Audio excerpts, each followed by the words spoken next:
নমস্কার, আমার হারানো স্মৃতি চ্যানেলের আমি সুজাতা। আজ আমি একটি কবিতা লিখেছি, যেটা পড়ে আপনাদেরকে শোনাচ্ছি।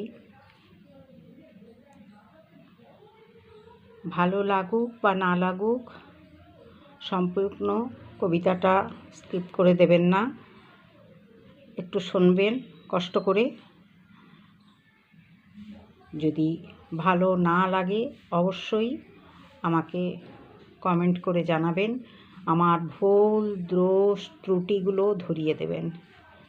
একটু একটু লিখতে পারি, সেইটাই আমার কলমে তুলে ধরেছি।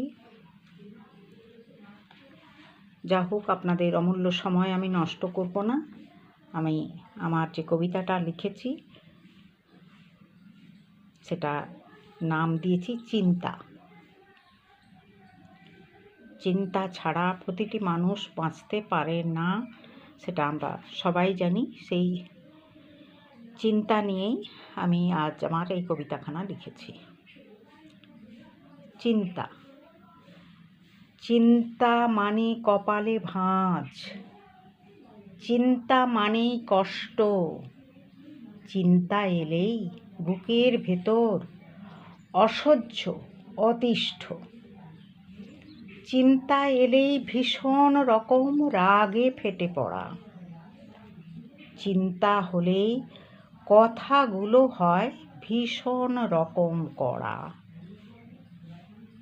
চিন্তা হলেই হাত পা গরম, চিন্তা মানেই রাগ, চিন্তা হলেই শরীর মনের হয় যে সর্বনাশ।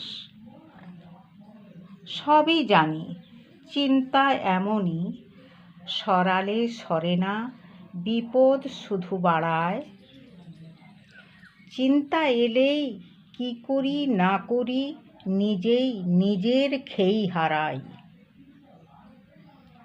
চিন্তা এমনই, পিছন ছাড়ে না, চিন্তা সে এক জ্বালা, চিন্তা এলেই রক্ত গরম, কাউকে যায় না বলা। চিন্তা হলেই ভাবনা বাড়ে, তা যেমনই হোক, চিন্তা যতই না করি বলি না, এটা মনেরই রোগ।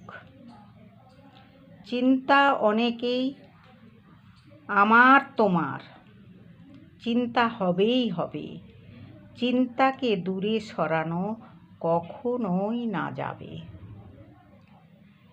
চিন্তা আছে, চিন্তা থাকবে, চিন্তা মানেই তো মানুষ,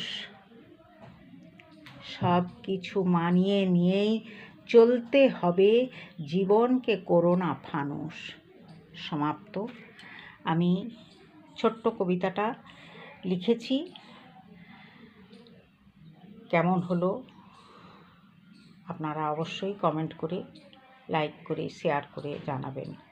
যদি ভালো লেগে থাকে সেটাও কমেন্ট করে বলবেন, না লেগে থাকে তাও কমেন্ট করে বলবেন, আমি কোনো দুঃখ পাবো না।